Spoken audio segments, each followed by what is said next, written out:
Hey everybody, I'm here to talk about how to prepare yourself for Navy boot camp. Specifically Navy boot camp because I haven't been to Army, I haven't been to the Marines, I haven't been to any of those. I can only speak on my experience for the Navy boot camp. I was looking through my comments and I had one of my subscribers. He said he's graduating high school and is there any advice I can give him on how to prepare himself for boot camp and what to expect. So, how to prepare yourself for boot camp. So, for starters, I didn't join for that straight out of high school. I went to college for a year and a half, and then I decided that I kind of got bored. Like, it wasn't that I wasn't smart enough or I couldn't do the work. I legitimately just got bored of going to school, going to class, going out, going to school, going to class. Like, I got bored and then I thought, okay, maybe my part-time job that I had in high school, maybe I can incorporate that with schools, and that still didn't work. I was going home twice a week just to go to work and come back to school. I was a 4-hour drive. It was awful. I didn't like it.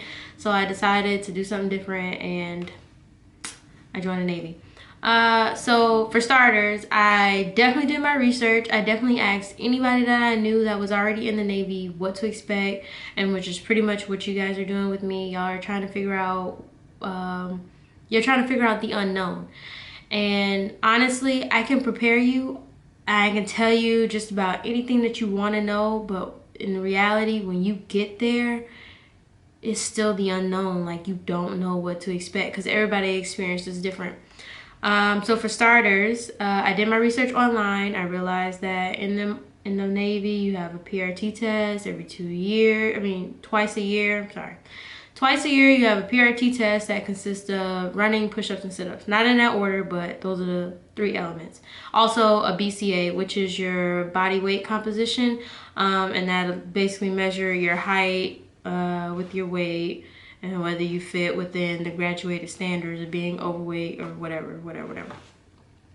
So I did my research on that. I also learned that the push-ups and the sit-ups portion of the PRT test required you to do however many you can do in 2 minutes. So I started monthly, I would practice mainly on the sit-up portion, not so much the push-up portion, because for a female, and I was 19 when I joined, I really didn't have to do that much. Like, at the most push-ups I think I had to do was like 25 in 2 minutes, which was nothing because I could easily do at least 35 to 40 before I joined the Navy. But it was the sit-ups portion that kind of killed me a lot because you had to do, I want to say it was 64 or 62 in 2 minutes, and I could get to like 50, but the other 12 was a struggle. So I was practicing literally week after week. I probably wouldn't practice like a lot. I probably practice, like, I would work out in the gym and then I would actually test myself once a week on how many I can do in 2 minutes. And then as I kept doing it,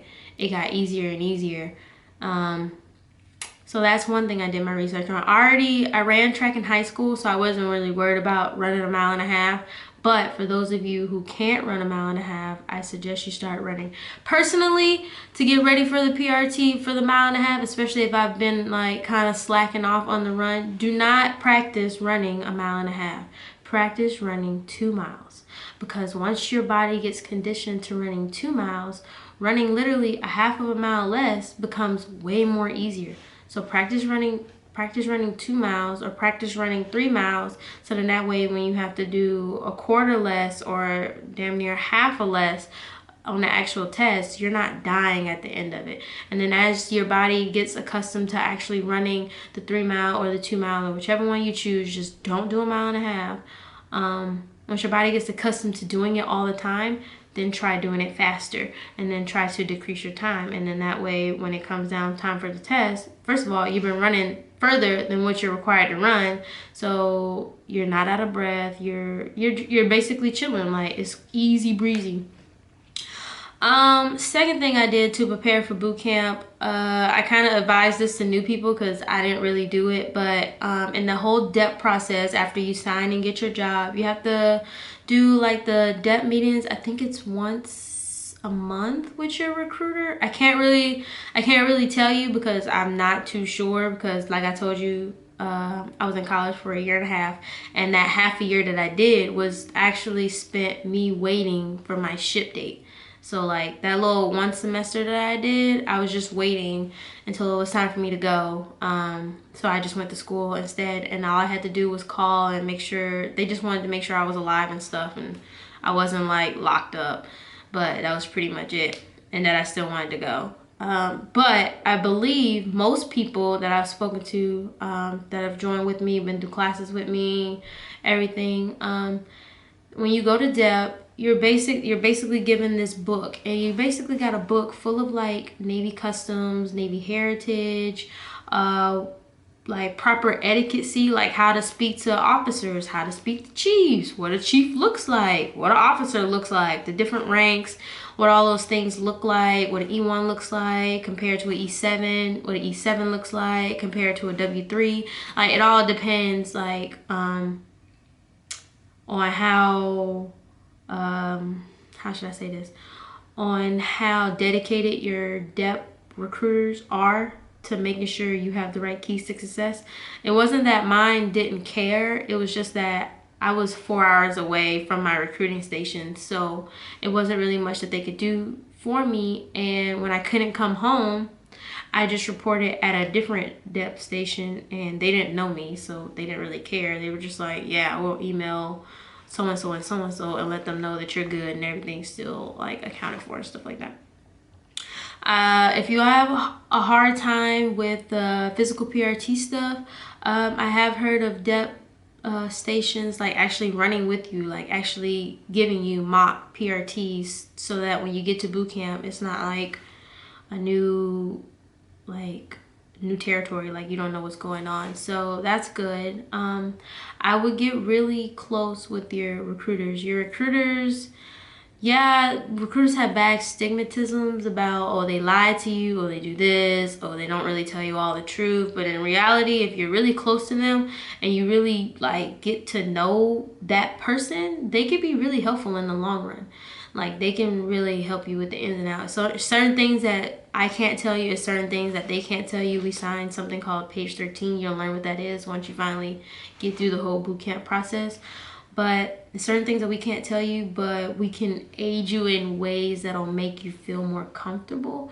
Now, if you're a female joining, you're like, what about my cycle? What about other women? What about the showers? What about this? What about that? Guys, you have different concerns. Y'all's concerns are more like haircuts, shower. Well, I think everybody has the same concern about showers, and let's be real, it's awkward. It's just awkward. It's gonna be awkward the first 2 times you're doing it, but once you realize that you have to basically live with these people for 2 months, you're just like, fuck it. I care more about my hygiene than I do about living with you. Like I care more about myself than I do care about you. Like that's literally the truth of the matter. Like that's just what it is. Let's say for my much older folks, like not the ones that's coming straight out of high school, but like much older, maybe like college students or maybe even like full-blown adults. If you have bills like credit card bills, I'm just naming all kind of bills, y'all.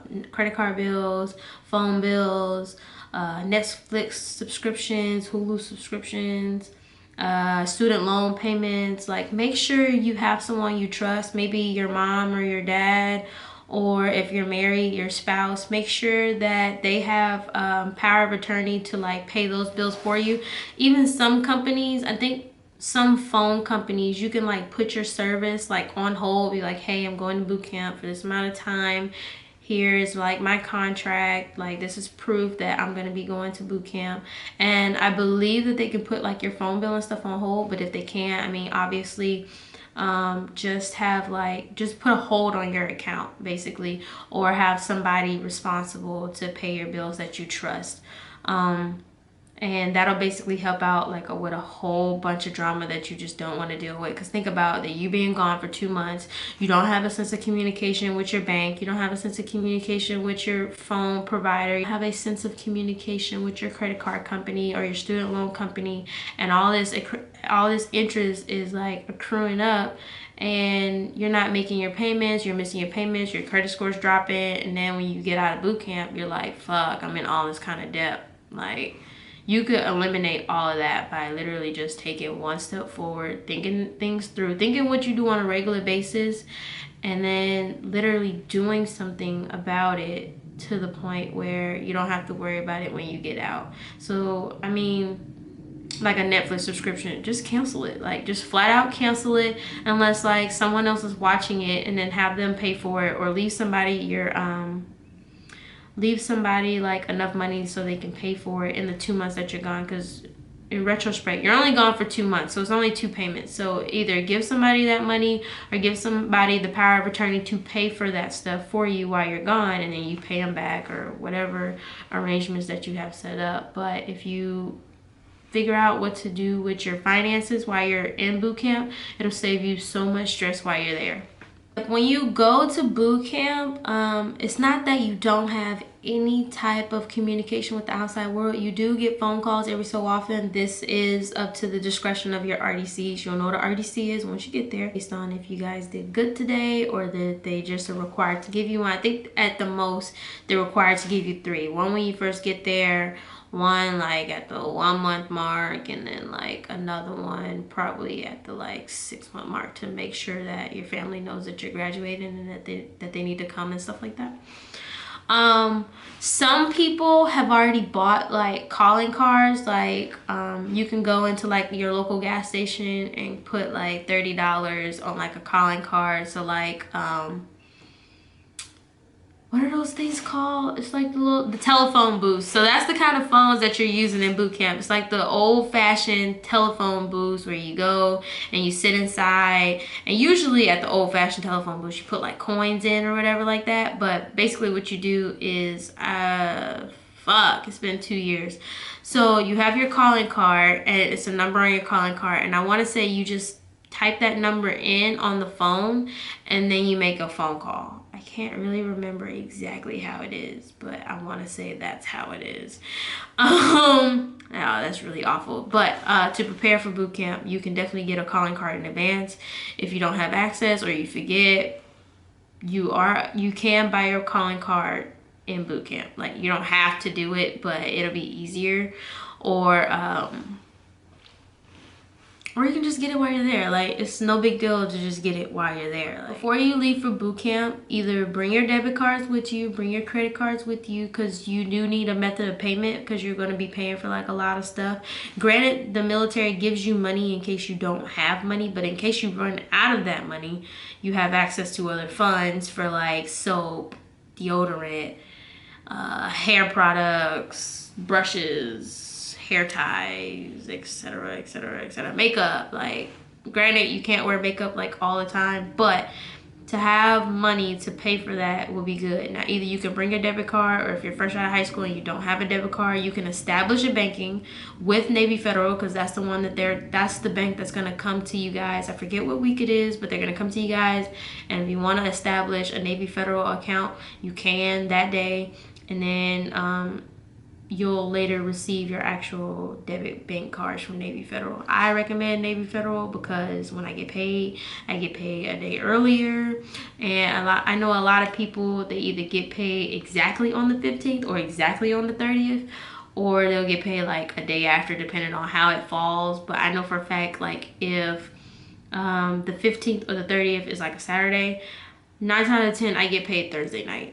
Like, my check drops Thursday night, and I don't have any issue with that. I love it, actually, but it's up to you. I actually have 2 banking accounts, because I had one prior to me joining the Navy, but I used my Navy active duty checking account with when I get paid from the military. That's what they deposit my money into, and then I can do whatever I want with my Bank of America. So if you don't have a bank, I recommend bringing cash. You're allowed to bring cash. I actually brought both. I brought my debit card that I had from Bank of America. I made a new checking account with Navy Federal, and I had at least about $30 cash on me. Granted, did I use all of that? No, I did not use damn near any of it. I think I used the $30 because I needed a new phone card. Go to like your local dollar store or your local Walmart or whatever you choose, and get like a little itty bitty notebook, like a pocket sized notebook, like one of those little flip books. and go to any and everybody that you're close to, get their numbers, get their addresses, because you're allowed to write letters and stuff. So it'll be more beneficial for you if you already have like your aunt that lives in like a different state address and she wants to check on you and you want to check on her and you want to write her a letter or something. If you already have it, it's beneficial for you. For those of you who sign your debt contract and you have like an intelligence rate, like IT, IS, CT, whatever it could be, you're going through like a process where they need to do a background check on you, and they need to do a background check on some of your references, which can be family members, can be friends from your high school, can be your next door neighbors, can be people that you know from college, anybody that knows you and knows your character. It's already best to already have that on hand when they ask and they need those references, because they're going to want their number and they're going to want their name and they're going to want their address. If you already have it, boom, it's easy breezy from that point forward. So go to your local store, get like a little notebook, and anybody that you talk to on a regular basis, or family members, or even your best friends, or maybe your boyfriend or your girlfriend, write all their stuff down, because even if you think you know it by heart, you'll forget, because it's that stressful. Like, just write it down. Like, I wrote my mom's address down, and we've been living in that house since like I was 3. Mind you, I'm 22. She still lives there. Like, I know the address, but I wrote it down anyway, because you never know. But the main tip that I'm going to give you is to study and to work out. Study and work out. Study and work out. Study and work out. This will make your whole boot camp experience so much easier. Study the ranks. Study what they look like. Study what your uniform is supposed to look like. Study what the dress uniform is supposed to look like. Study what your rank looks like and other people's rank look like. Even study what other branches stuff looks like, because you know what? They ask that stuff. Don't ask me why that they ask stuff in the Navy boot camp that goes on in the Army. Like, don't ask me. I don't know, but you gotta know it. You need to know what an E5 in the Army looks like. You need to know what an E5 in the Navy looks like. And yes, I'm saying E5 because I am an E5. But I'm just saying, you need to know what all these different ranks look like. You need to know how to talk to people. Please. Oh, side tip. Do not call a chief a sir. I don't care if you're from the South, and I don't care if that's how respectful, like, that's just your manners. Trust me, I did the same thing. Do not call a chief a sir. They're not fucking sirs. Only call officers a sir or ma'am. Don't call a chief a ma'am or a fucking sir. You'll just save yourself the fucking speech, because it's annoying to constantly hear it, and it's hard to, like, get out of, like, routine, or it's hard to get out of tradition, or whatever you call it. But I know people from the South, we say yes ma'am, no ma'am, yes sir, no sir. No, a chief is not a fucking sir. I'm just saying this right now for you. Exercise, exercise, exercise. It's so much easier if you just already can do the number that you need to do. There's websites that'll tell you your age group, basically your gender and your age group, and what requirements you need. Try your best to, before you get to boot camp, to already get good straight across the board. If you get good push-ups, good sit-ups, good run, you're good to go. I'm telling you, that'll save you so much stress. Study, study, study. Work out, study, study, work out. If you really want to do this, if this is what you want to do with your life, study. Study the Sailor's Creed. Oh my gosh, it took me so long to study the freaking Sailor's Creed. It literally took people who had already got into boot camp, like before they even got to boot camp, they already knew what the Sailor Creed was. I swear to you, it took me 2.5, almost 3 weeks to learn it repetitiously, without looking down, without being questioned. Hi, poo-poo. Ace wants to be in the video, you guys. Just know the Sailor's Creed. Know the song Anchors Away. You're gonna need to know the fucking song Anchors Away. Just study everything. It'll make your life so much easier. And work out. Study and work out. And just another side note tip. They're gonna yell. Don't take it personal. Just be like, it ain't that deep, bro. Because it's not that deep. It's not you necessarily. It's just RDCs have one way of talking to everyone. Don't be that sensitive son of a bitch. Please don't, because it's not that deep. I guarantee you that the way that they're talking to you, they're going to turn right around and talk to shipmate number 3. They're going to turn right around and talk to shipmate number 4. Shipmate is not an insult. Please. Oh my gosh, shipmate is not an insult. If somebody calls you shipmate, just keep on fucking walking. Like, all right, yeah, everything's not that deep. Don't take it personal.